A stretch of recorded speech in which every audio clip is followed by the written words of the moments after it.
Lesson 6 video 5 वाणिज्यिक क्रांति का जो प्रसार कैसे हुआ उसके बारे में हम पढ़ रहे थे।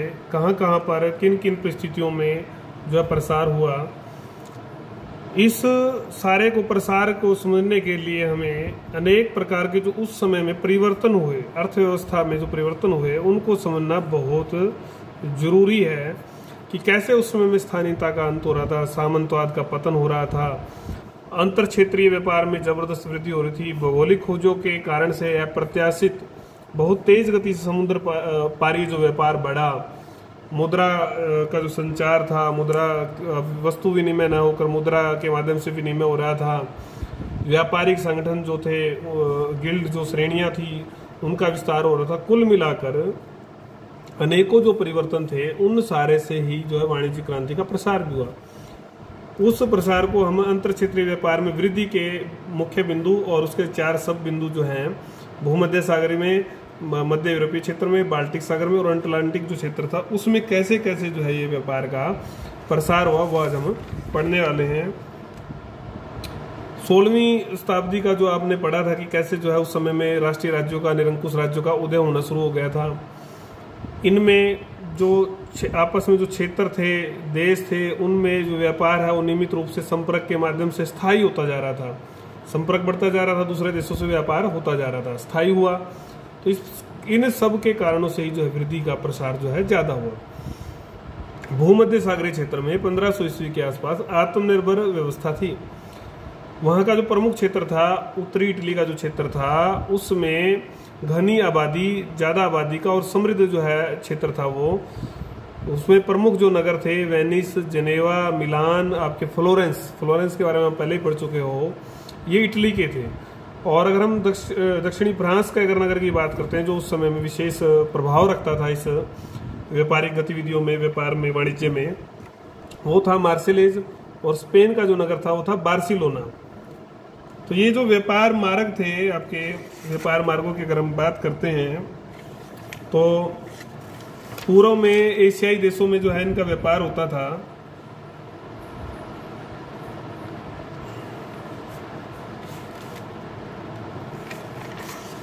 एशियाई देशों और उत्तर में मध्य पश्चिम यूरोप तक ये जाते थे। इस क्षेत्र के जो लोग थे वो व्यापार करने के लिए जाते थे। मध्य पश्चिम यूरोप में उत्तर क्षेत्र तक जो ये जाते थे, उत्तरी यूरोप और समुद्री मार्ग की अगर हम बात करें तो ये वहाँ जाते क्या थे, किस लिए जाते थे?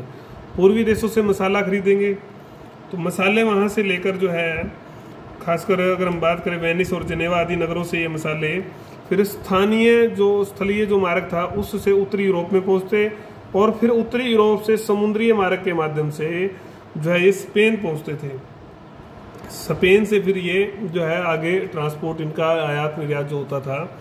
इस समय खाद्य पदार्थों का भी जो व्यापार है वो बहुत ज़्यादा होने लगा था।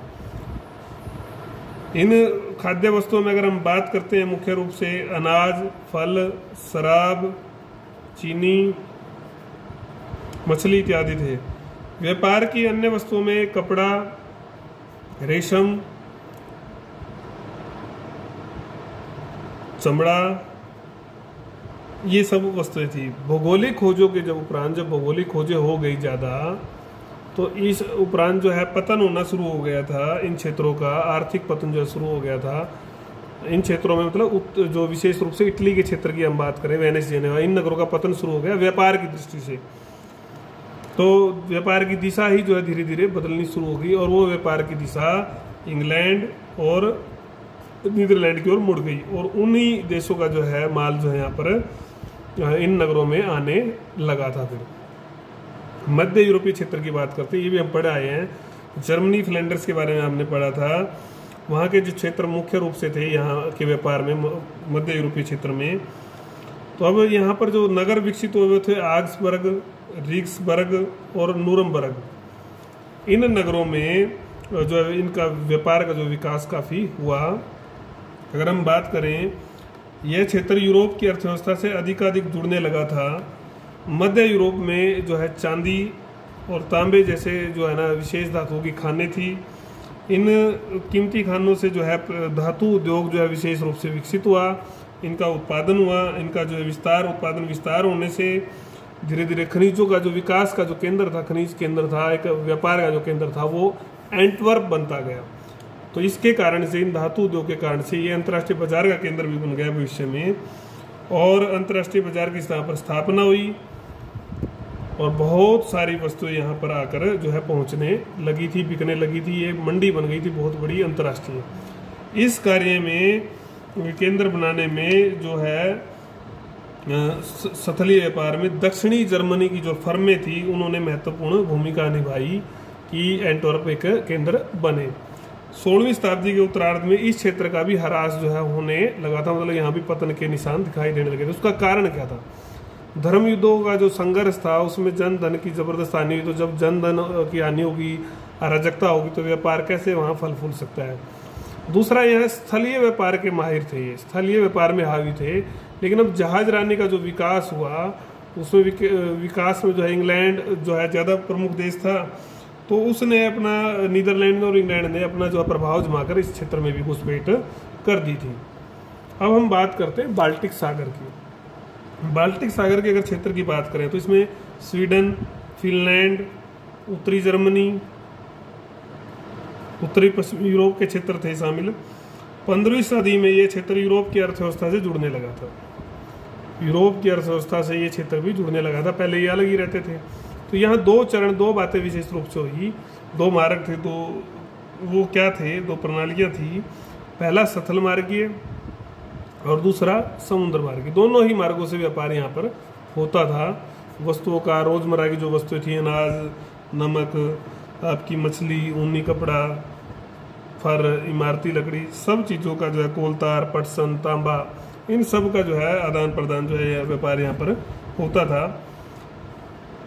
ये जो क्षेत्र था, बाल्टिक जो क्षेत्र था, उत्तरी यूरोप का तो अन्न भंडार था। अन्न जो है सबसे ज़्यादा यहीं पैदा होता था और इन सब को जो है अन्न यहाँ से जाता था। पश्चिमी यूरोप में जब जनसंख्या बढ़ गई तो जनसंख्या बढ़ने पर अनाज की सप्लाई यहीं से होती थी। ये अनाज देते, निर्यात करते अनाज का, बदले में वहाँ के जो जमींदार थे, जो यहाँ से, तो जो पश्चिमी यूरोप के देशों में जो वो बनता था सामान, कीमती सामान था, वस्तुएं थी या उपयोग की वस्तुएं थी, वो खरीदते थे। उपयोग की वस्तुएं जो है वो लोग खरीदते और बदले में अनाज दे देते। उत्तरी जर्मनी में भी जो है कुछ क्षेत्र था, विशेष रूप से हैंसलिग, ये विकसित हुआ। इसका डच व्यापारियों के साथ जो है प्रतियोगिता थी इस क्षेत्र में। शुरू में जो है हैसलिंग हावी रहे, लेकिन बाद में जो है हालैंड ने इसको हरा दिया। हालैंड जहाजरानी में और तकनीक में आगे निकल गया। डच व्यापारी जो थे, हालैंड के जो व्यापारी थे, अनाज और मछली दोनों में ही अग्रणी हो गए।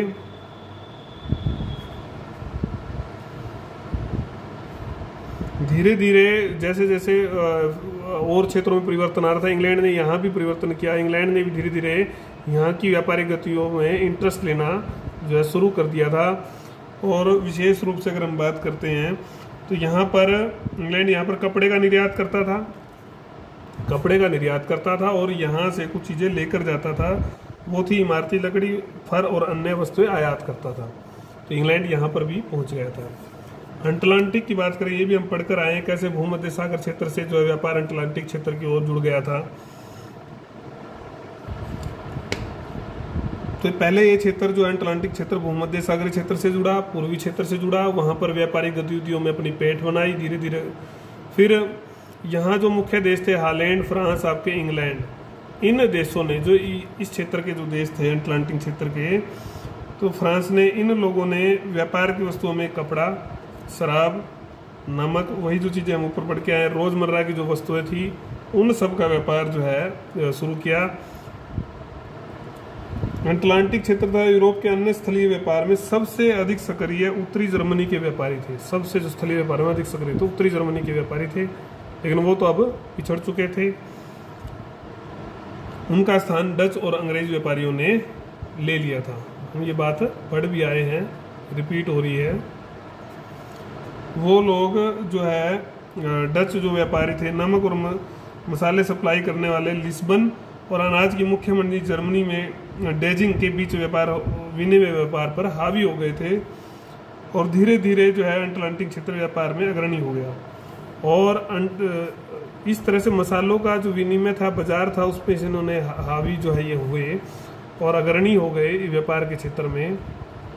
और एंटवर्प और इटली का जो क्षेत्र था वो पिछड़ता गया। जो केंद्र इटली के नगर थे व्यापार के पहले प्रमुख केंद्र, अब उनका स्थान एम्स्टर्डम और लंदन ने ले लिया, जो कि क्रमशः आपके हॉलैंड और इंग्लैंड के जो केंद्र थे, उनके बड़े नगर थे, उन्होंने अब व्यापारिक क्षेत्र का जो स्थान है वो हासिल कर लिया। दूसरा जो इसी क्रांति प्रसार का बिंदु है वो है समुद्र पारीय व्यापार। हमने अंतर क्षेत्रीय व्यापार पढ़ा, अब समुद्र पारीय। आपको पता ही है कि जहाजरानी में और अन्य परिवर्तन आने से, खोजों से जो समुद्र पारीय व्यापार था आपका, उसमें अप्रत्याशित वृद्धि हुई, मतलब बहुत ज़्यादा वृद्धि हो गई। शुरू में आपको पता है कि स्पेन, पुर्तगाल ने बढ़ चढ़ कर इसमें भाग लिया, सबसे ज़्यादा ये इन लोगों ने पैसा कमाया, इस क्षेत्र में ये अग्रणी थे। लेकिन जैसे जैसे खोज हुई, पुर्तगाली लोगों ने जो है खोज का अभियान शुरू किया, नए मार्ग खोज निकाले। उस समय मार्गों में वास्को डी गामा की अगर बात करें, मासा अंतरिप का मार्ग जो है पार करते हुए वो भारत पहुंचा। भारत एक मुख्य, बाद में शोषण का जो केंद्र रहा, बस्तियां, उपनिवेश रहे। तो यहाँ के व्यापार पर जो है, पूर्वी देशों के व्यापार पर पुर्तगाली लोगों का एकाधिकार हो गया। डच अंग्रेज लोग भी जो है ना धीरे धीरे जो है इस क्षेत्र में आना शुरू हो गए। तो उन लोगों ने मसाले के व्यापार पर जो है अपना अधिकार जो है जमाया और कपड़े यहाँ पर आयात वो करते थे।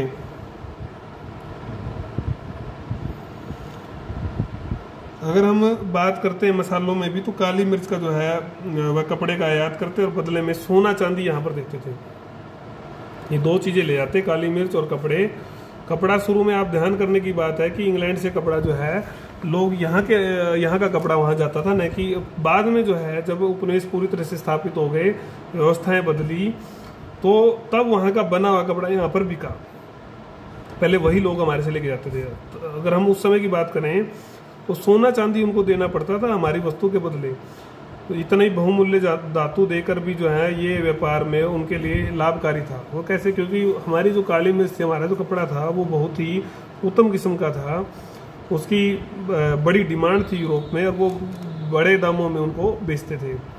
फिर स्पेन ने अपना अभियान शुरू किया, इस दिशा में कोलंबस को भेजा। उसके आश्चर्यजनक परिणाम आए, क्योंकि अमेरिका जैसे बड़े महाद्वीप की खोज हुई। तो इस तरह से नए नए क्षेत्र मिलते गए, और अमेरिका में जो है स्पेन ने उपनिवेश स्थापित कर लिए। धातु यूरोप जो है ना, मतलब इस सारे से जो सोना चांदी या बहुमूल्य धातुएं थी, अमेरिका से यूरोप में आने लगी। और चीनी, इमारती लकड़ी और आपका तंबाकू, कपास, इन चीज़ों का भी जो है व्यापार होने लगा। यूरोप से जो है कपड़ा, घरेलू उपकरण, फर्नीचर, शराब, रोज़मर्रा की जो वस्तुएं जो है अमेरिका को भेजा जाता था उपभोग के लिए। एक और व्यापार जो है उस समय हो रहा था, वो था इंसानों का, जो सबसे जिसको दास प्रथा बाद में आई वहाँ पर। तो ये एक बहुत ही अनाचार वहाँ पर हो रहा था। स्पेन वासी और जो पुर्तगाल के जो लोग थे, बड़े लोग थे, वो जो है अमेरिका में जाकर बस गए। तो उन्होंने खेती हेतु जो है मजदूरों की ज़रूरत थी, तो वहाँ पर सस्ता श्रम मिल नहीं रहा था। तो निग्रो जो अफ्रीका के मूल निवासी थे, उन लोगों को यहाँ पर बुलाया गया और उनसे जो है खेती करवाई जाती थी। धीरे धीरे फिर जो है हॉलैंड और इंग्लैंड जो समुद्र पारी व्यापार में भी आ गए। इंग्लैंड की ईस्ट इंडिया कंपनी थी, और 1610 में जो डच ईस्ट इंडिया कंपनी थी, डच कंपनी थी, तो उसने भी जो है महासागरीय व्यापार में पुर्तगाल का जो एकाधिकार था उसको समाप्त कर दिया।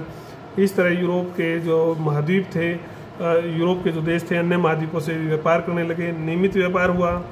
उस नियमित व्यापार से जो है विश्व को, जो नई विश्व अर्थव्यवस्था का एक नया अध्याय जो है फिर जुड़ गया इतिहास में। अब हम पढ़ेंगे अर्थव्यवस्था में गतिशीलता। वो अगली वीडियो में हम पढ़ने वाले हैं, वीडियो 6 में, कि अर्थव्यवस्था में गतिशीलता कैसे आई। जो ये बिंदु हम पढ़ेंगे, ये बिंदु वाणिज्यिक क्रांति के परिणाम और वाणिज्यवाद के पतन के कारण इन तीनों में कुछ मिलता जुलता होगा। कुछ बिंदु हम पढ़ भी आए हैं, मिलते जुलते वो होंगे।